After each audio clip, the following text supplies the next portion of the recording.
নকল ঠেকাতে আবারও কি ফ্লাই হবে কিনা? আর হেলিকপ্টার লাগবে না, তবে নকল প্রতিরোধ হতেই হবে। দুর্নীতি আমি যখন মন্ত্রী ছিলাম তখনও ছিল না, আগামী দিন হবে তখন দুর্নীতি থাকতে পারবে না। এই যে বিজয়, এটা প্রত্যাশিত বিজয়, জাতি অপেক্ষা করছিল।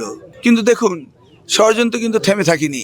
এমন কঠিন ষড়যন্ত্র হয়েছে যে আমাদের কিছু আসন ষড়যন্ত্রের কারণে হেরেছে।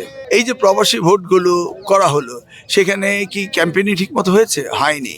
এই প্রবাসী ভোট দিয়ে আমাদের কয়েকজন ক্যান্ডিডেটকে হারিয়ে দেওয়া হয়েছে। এটিও একটি ষড়যন্ত্রের পার্ট। ষড়যন্ত্র চলছে, চলবে, কিন্তু জাতি তা প্রত্যাখ্যান করেছে। আমার দৃঢ় বিশ্বাস রয়েছেন বেগম খালেদার নেতৃত্বে তিনবার রাষ্ট্র ক্ষমতায় ছিল জনাব তারেক রহমান সেই সময় সহযোগী হিসেবে কাজ করেছিলেন।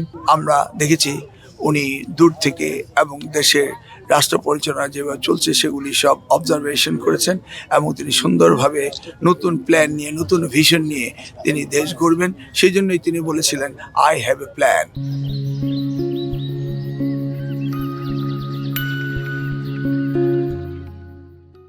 এই প্ল্যানটি এখন কার্যকর করার সময় এসছে। আমরা সকলে আল্লাহর কাছে দোয়া করব তিনি যেন এটা সাকসেসফুলি সমাধান করতে পারেন। জেএনজি এমন একটি প্রজন্ম, তাকে কখনো ভুল ইতিহাস, ভুল রাস্তায় পরিচালিত করা যায় না। তারা নিজ গুণে সব কিছু সুন্দরভাবে দেখার যে দৃষ্টিশক্তি তাদের রয়েছে, সেই অন্তর্দৃষ্টিশক্তি দিয়ে তারা দেখছে, কারণ তারা এখন ওয়ার্ল্ড তাদের মুঠোতে, মিডিয়াতে, সোশ্যাল মিডিয়াতে তারা অবজার্ভ করেছে যে বিগত দিনগুলোতে আমি কি করেছিলাম এবং তারা আমাকে অবজার্ভ করেছে আমি কি করতে চাচ্ছি।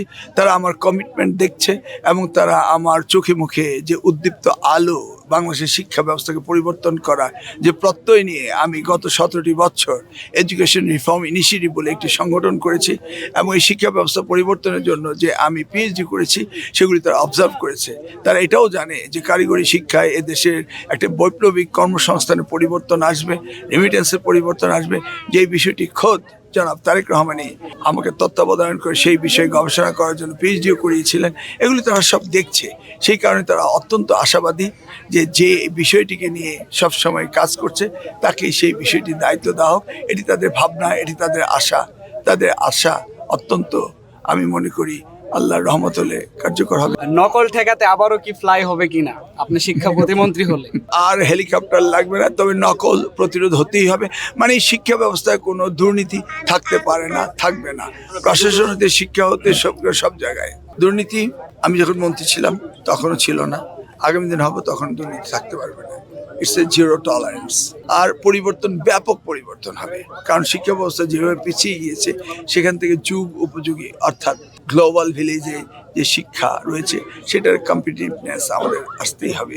সেই বিষয়ে কাজ করব। বহুদিনের প্রতীক্ষিত যে অবক্ষয় হয়েছিল সেখান থেকে পুনরুদ্ধারের জন্য আমাদের দল যেভাবে সচেষ্ট হয়েছে এবং সেই প্রতিজ্ঞা নিয়েই আমরা এগিয়েছিলাম দেশনেত্রী বেগম খালেদা জিয়ার নেতৃত্বে। আজকে তারেক রহমান সাহেব ইতিমধ্যেই উনি ওনার ভিশন, মিশন এবং প্ল্যানের কথা বলেছেন।